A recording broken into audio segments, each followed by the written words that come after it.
Leitura da profecia de Oséias. Vinde, voltemos para o Senhor, Ele nos feriu e há de tratar-nos, Ele nos machucou e há de curar-nos. Em 2 dias, nos dará vida, e, ao terceiro dia, há de restaurar-nos, e viveremos em sua presença. É preciso saber segui-lo para reconhecer o Senhor. Certa como a aurora é a sua vinda, Ele virá até nós como as primeiras chuvas, como as chuvas tardias que regam o solo. Como vou tratar-te, Efraim? Como vou tratar-te, Judá? O vosso amor é como nuvem pela manhã, como orvalho que cedo se desfaz.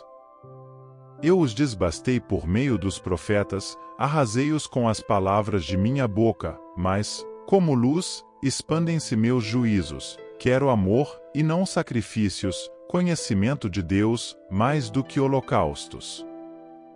Palavra do Senhor. Graças a Deus.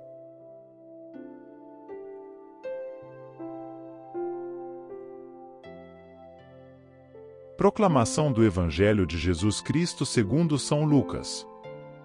Glória a vós, Senhor. Naquele tempo, Jesus contou esta parábola para alguns que confiavam na sua própria justiça e desprezavam os outros. 2 homens subiram ao templo para rezar. Um era fariseu, o outro cobrador de impostos.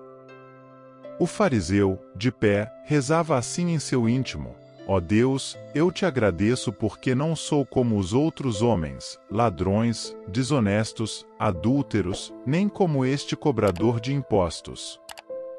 Eu jejuo 2 vezes por semana, e dou o dízimo de toda a minha renda. O cobrador de impostos, porém, ficou à distância, e nem se atrevia a levantar os olhos para o céu, mas batia no peito, dizendo: Meu Deus, tem piedade de mim que sou pecador. Eu vos digo, este último voltou para casa justificado, o outro não. Pois quem se eleva será humilhado, e quem se humilha será elevado. Palavra da salvação. Glória a vós, Senhor.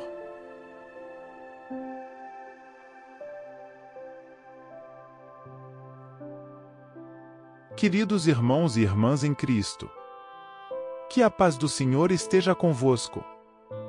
É com grande alegria que nos reunimos hoje para refletir sobre as Sagradas Escrituras e buscar orientação para nossas vidas. Ao olharmos para o mundo ao nosso redor, podemos facilmente nos identificar com as experiências diárias que enfrentamos. O frenesi da vida moderna, as pressões do trabalho, as lutas pessoais e as tentações que nos cercam. Mas, em meio a tudo isso, encontramos conforto e esperança nas palavras inspiradas de Deus. Hoje, as passagens bíblicas que temos diante de nós nos convidam a refletir sobre a humildade e a misericórdia. Na primeira leitura, do livro do profeta Oséias, somos confrontados com a realidade de nossa própria infidelidade. Deus nos chama a retornar a Ele, a reconhecer nossas falhas e a buscar a sua misericórdia. O profeta Oséias nos diz: Vinde, voltemos para o Senhor. Ele feriu e nos curará, Ele nos machucou e nos amarrará a ferida. Essas palavras poderosas nos lembram que Deus é um Deus de amor, que nos chama de volta a Ele, mesmo quando nos afastamos. Ele é o médico divino que cura nossas feridas e nos restaura. Mas para recebermos essa cura, precisamos reconhecer nossas fraquezas, nossos pecados e nos voltarmos humildemente para Ele. No Evangelho de Lucas, encontramos a parábola do fariseu e do publicano. 2 homens que sobem ao templo para orar. O fariseu, cheio de si mesmo, se vangloria de sua justiça e olha com desprezo para o publicano. Ele diz: Ó Deus, eu te agradeço porque não sou como os outros homens, ladrões, injustos, adúlteros, ou mesmo como este publicano. Por outro lado, o publicano, reconhecendo sua própria pecaminosidade, não se atreve a levantar os olhos para o céu. Ele bate no peito e diz: Ó Deus, tem piedade de mim, pecador. Jesus nos diz que é o publicano, e não o fariseu, que volta justificado para a sua casa. Essa parábola nos ensina sobre a importância da humildade em nossa vida espiritual. Ela nos lembra que não podemos confiar em nossa própria justiça, mas devemos reconhecer nossas fraquezas e depender da graça de Deus. A oração do publicano é uma oração de humildade e arrependimento, uma oração que nos convida a reconhecer nossa necessidade de Deus e a buscar a sua misericórdia. Queridos irmãos e irmãs, a humildade é uma virtude essencial em nossa jornada espiritual. Ela nos liberta do orgulho e da arrogância, permitindo-nos reconhecer que somos dependentes de Deus em todas as áreas de nossas vidas. A humildade nos leva a buscar a vontade de Deus e a confiar em sua sabedoria, em vez de confiar em nossas próprias capacidades limitadas. Mas como podemos cultivar a humildade em nossas vidas diárias? Permitam-me compartilhar algumas metáforas e histórias que nos ajudarão a compreender melhor esse conceito e nos desafiarão a viver de acordo com ele. Imagine-se no alto de uma montanha, olhando para o vasto horizonte à sua frente. Você se sente pequeno e insignificante diante da grandiosidade da criação de Deus. Essa imagem nos lembra que, embora tenhamos nossos talentos e habilidades, somos apenas criaturas diante do Criador. A humildade nos convida a reconhecer nossa posição como filhos amados de Deus, dependentes de sua graça e misericórdia. Outra imagem que podemos considerar é a de uma árvore frondosa. Uma árvore que se curva sob o peso de seus frutos, reconhecendo que não é ela mesma quem os produz, mas sim o solo fértil, a chuva e o sol que Deus providencia. Da mesma forma, a humildade nos chama a reconhecer que tudo o que temos e somos é um dom de Deus. Não devemos nos orgulhar de nossas realizações, mas sim agradecer a Deus por sua generosidade. Uma história que ilustra a humildade é a do rei Davi.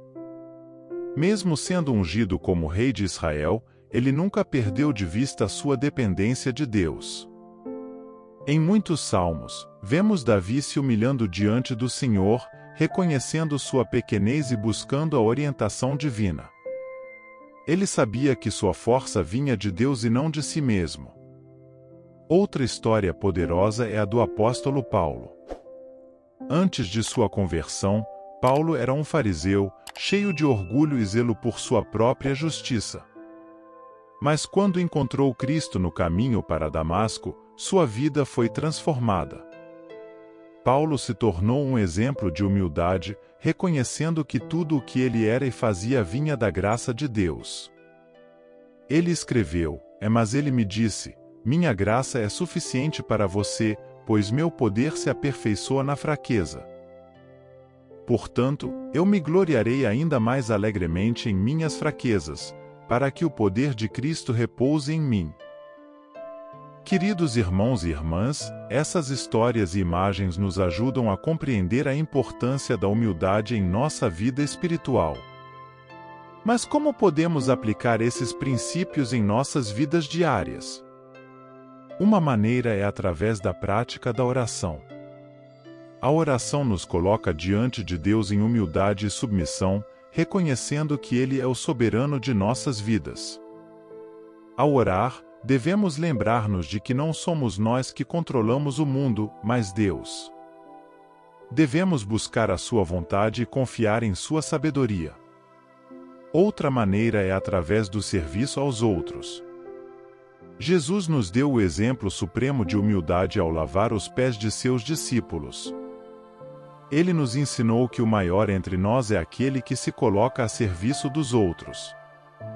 Ao servirmos os necessitados, reconhecemos que não somos superiores a eles, mas somos todos iguais perante Deus. Além disso, a humildade nos chama a reconhecer nossos erros e buscar o perdão. Quando cometemos erros, devemos ter a coragem de admiti-los e pedir perdão a Deus e aos outros. A humildade nos liberta do fardo do orgulho e nos permite crescer em nossos relacionamentos e em nossa jornada espiritual. Queridos irmãos e irmãs, à medida que encerramos nossa reflexão sobre a humildade e a misericórdia, quero desafiá-los a agir. Não se contentem apenas em ouvir essas palavras, mas busquem aplicá-las em suas vidas diárias. Comecem pela oração, buscando humildemente a presença de Deus em suas vidas. Façam um exame de consciência e peçam perdão por qualquer orgulho ou arrogância que possa estar presente em seus corações.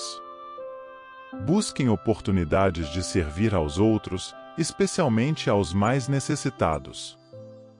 Sejam sensíveis às necessidades daqueles ao seu redor e estejam dispostos a estender a mão em amor e compaixão. E, finalmente, lembrem-se sempre da imensa misericórdia de Deus. Ele está sempre pronto para nos perdoar e nos acolher em seus braços amorosos. Nunca se esqueçam de que vocês são amados e valorizados por Deus, não por causa de suas próprias realizações, mas por causa de sua graça e amor incondicionais. Que a graça e a paz de Deus, que excede todo entendimento, estejam com vocês. Que o Espírito Santo os guie e os fortaleça em sua jornada de humildade e misericórdia. E que vocês possam ser testemunhas vivas do amor de Deus em tudo o que fazem. Em nome do Pai, do Filho e do Espírito Santo. Amém.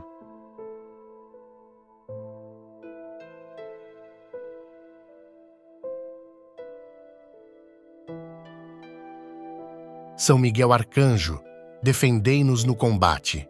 Sede o nosso refúgio contra as maldades e ciladas do demônio. Ordene-lhe Deus, instantemente o pedimos, e vós, príncipe da milícia celeste, pela virtude divina, precipitai no inferno a Satanás e aos outros espíritos malignos que andam pelo mundo para perder as almas. Amém.